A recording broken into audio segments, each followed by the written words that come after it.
Hello guys, स्वागत है आपका हृदय के एक्सप्लेनेशन चैनल पर। और आज आप देखने वाले हो the night eats the world का पार्ट 2। अगर आप लोगों ने इसका पार्ट 1 नहीं देखा है तो आप मेरे चैनल पर जाकर देख सकते हैं। तो बिना टाइम वेस्ट करते हुए इससे स्टार्ट करते हैं।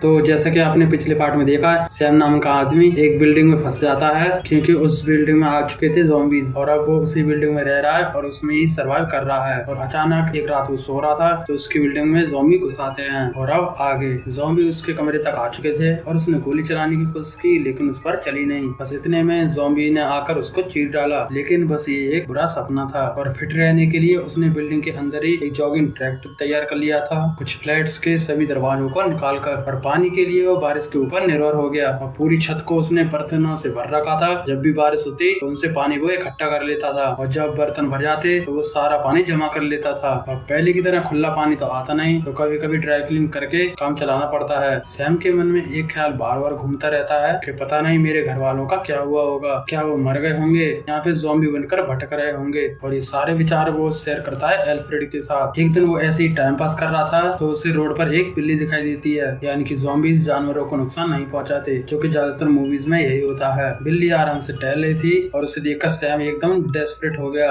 अकेलेपन के इलाज के लिए उसे कोई साथी चाहिए था ना। उसने खाना दिखाकर बिल्ली को पास बुलाना चाहा लेकिन वो आई नहीं और तब जान को जोखिम में डालते हुए वो खुद ही बाहर निकल आया। और किसी भी कीमत पे उसे बिल्ली चाहिए थी, लेकिन बिल्ली तो मिली नहीं, उल्टा ज़ॉम्बीज ने घेर लिया। एक ज़ॉम्बी ने तो उसका पैर तक पकड़ लिया था और फिर किसी तरह बचते बचाते वो वापस अंदर आ गया और जल्दी रिएक्ट ना करता तो पक्का मारा जाता। अंदर आते ही उसने सबसे पहला काम ये किया कि उसने बिल्ली को गोली मार दी, क्योंकि इंसान की बजाय वो ज़ॉम्बीज को प्रेफर कर रही थी। फिर वो देखता है कि फ्लोर पर खून पड़ा हुआ था जो निकल रहा था उसके पैर से, क्योंकि ज़ॉम्बीज ने पकड़ा हुआ था ना, इसलिए पैर पर कई सारे स्क्रैच पड़े थे। उसे देखकर सैम की हालत खराब हो गई और उसे लग रहा था कि वो जल्दी ज़ॉम्बीज बन जाएगा। दिन भर भटकना नहीं चाहता, इसलिए अपने ऊपर शॉटगन तान कर बैठ गया। जैसे ही बदलना शुरू होगा खुद को गोली मार लूंगा। और बस ऐसे ही वेट करते करते उसकी आंख लग गई, लेकिन वो ज़ॉम्बी नहीं बना। लेकिन नींद में बैठे बैठे ट्रिगर दब गया और तब कहीं जाकर उसकी आंख खुली और किस्मत तो आपको बताइए इस बार फिर बच गया, मरने वाली है ही नहीं। खुद को नॉर्मल देखकर वो जोर जोर से हंसने लगा। फिर एक दिन वो बैठा हुआ था तो ऊपर से कुछ उसे आवाज आई तो उसने सोचा कि शायद उसका वहम होगा। फिर वो आसपास की बिल्डिंगों में झांका तो उसे कुछ सर्वाइवर्स दिखाई दिए। बस तब से वो बिल्डिंग्स के अंदर नजर रखने लगा। अब सर्दी आ चुकी थी तो खुद को गर्म करने के लिए वो फर्नीचर का सहारा ले रहा था, उन्हें जलाकर।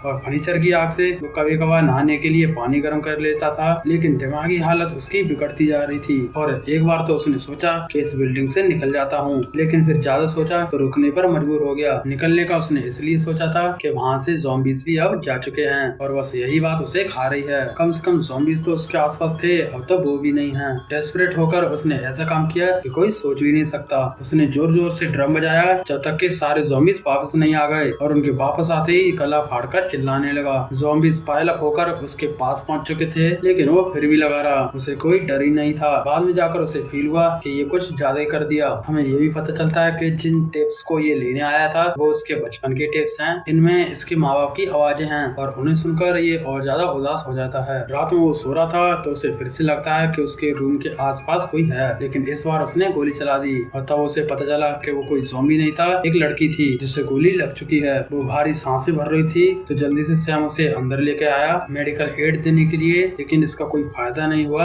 क्योंकि वो बेजान हो चुकी थी। सैम उसका बैग देखता है तो उसमें रस्सी और हुक थे, जिससे पता चलता है कि वो छत के रास्ते आई। अगली सुबह हम देखते हैं कि वो लड़की तो जिंदा है और सैम ने उसे बचा लिया। उस लड़की का नाम है सहरा। उससे बात करते हुए सैम एकदम सहम चुका था क्योंकि काफी टाइम बाद उसने किसी और की आवाज सुनी। सहरा उसे बताती है कि सैम की तरह काफी और सर्वाइवर हैं जो कि बिल्डिंग्स के अंदर रह रहे हैं और ज्यादातर अपना दिमागी संतुलन खो चुके हैं, बिल्कुल इसकी तरह। वो अपने बारे में बताती है कि मैं रूफ टू रूफ ट्रैवल करती हूँ क्योंकि रोड पर तो खतरा है। रस्सी की मदद से एक छत से दूसरी छत, और एक हफ्ते से ज्यादा ये किसी बिल्डिंग में नहीं रुकती। ये सुनकर सैम थोड़ा उदास हो चुका था क्योंकि उसको पता लग चुका था कि सारा हमेशा उसके साथ नहीं रहने वाली और वो ठीक होते ही आगे बढ़ जाएगी, लेकिन जब तक ये रहेगी तब तक सैम उसे खुश रखेगा। उसने सहरा के साथ बहुत फन किया और एल्फ्रेड से भी मिलवाया। सब कुछ सही चल रहा था, लेकिन खाना ऑलमोस्ट खत्म हो चुका था, इसलिए सैम को एक रिस्की कदम उठाना पड़ा। खाना लेने वो उसी नीचे वाले फ्लैट में पहुंच गया जिसमें ज़ॉम्बी फैमिली बंद थी। बड़ी चालाकी से उसने तीनों को ढेर किया और फिर सारी सप्लाई जमा कर वो ऊपर आ गया। लेकिन ऊपर आकर देखता है कि सहरा तो वहाँ पर थी नहीं। उसका दिल तो ये सोचकर घबरा रहा था कि वो कहीं चली तो न गई, लेकिन वो छत पर थी। हालांकि वो निकलने का रास्ता ढूंढ रही थी। सैम उसे कहता है कि जाने की जरूरत ही नहीं है क्योंकि यहाँ पर सब कुछ है। लेकिन सहरा का कहना ये था कि कोई ऐसी भी जगह होगी जहाँ पर सब ठीक होगा। इन सबसे दूर कहीं तो कोई ऐसी जगह मिलेगी और बस उसी की तलाश में मुझे आगे बढ़ना है। सैम फिर भी ये बोल रहा था कि बिल्डिंग सेफ है। सहरा कहती है कि इस बिल्डिंग में रुका रहेगा तो फिर भी मरेगा। दो चीज होंगी, या तो फिर ज़ॉम्बी अंदर घुसकर तुझे खा जाएंगे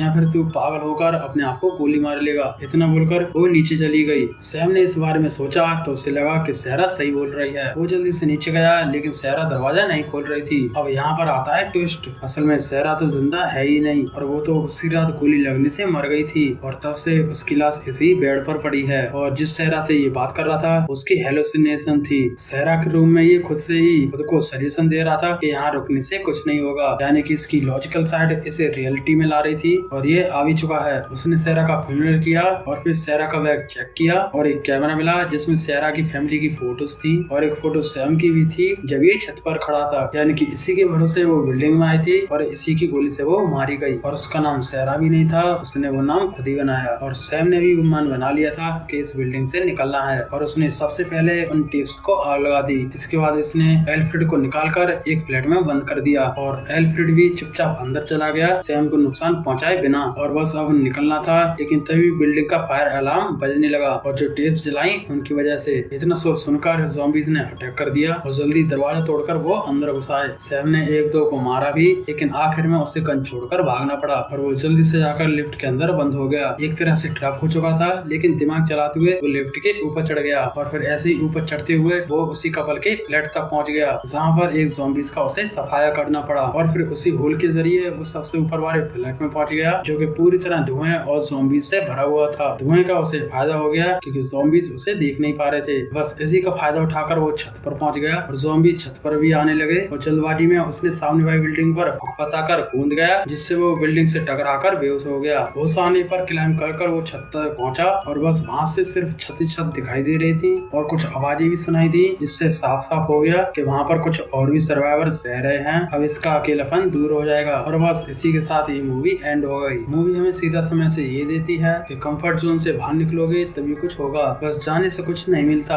और हाथ पैर मारने पड़ते हैं। एक डर हमारे अंदर ये भी रहता है कि जो है वो सही है, कहीं इससे भी हाथ ना धोना पड़े, लेकिन आपको संतुष्टि नहीं मिल रही तो रिस्क तो लेना पड़ेगा। ये इस मूवी में दिखाया गया। तो दोस्तों बस यही थी ये मूवी आपको कैसी लगी ये कमेंट में बता सकते हैं। अगर आपको वीडियो पसंद आई तो वीडियो को लाइक करें, चैनल को सब्सक्राइब करें। फिर मिलते हैं किसी और मजेदार मूवी पर, तब तक के लिए सबको बाय।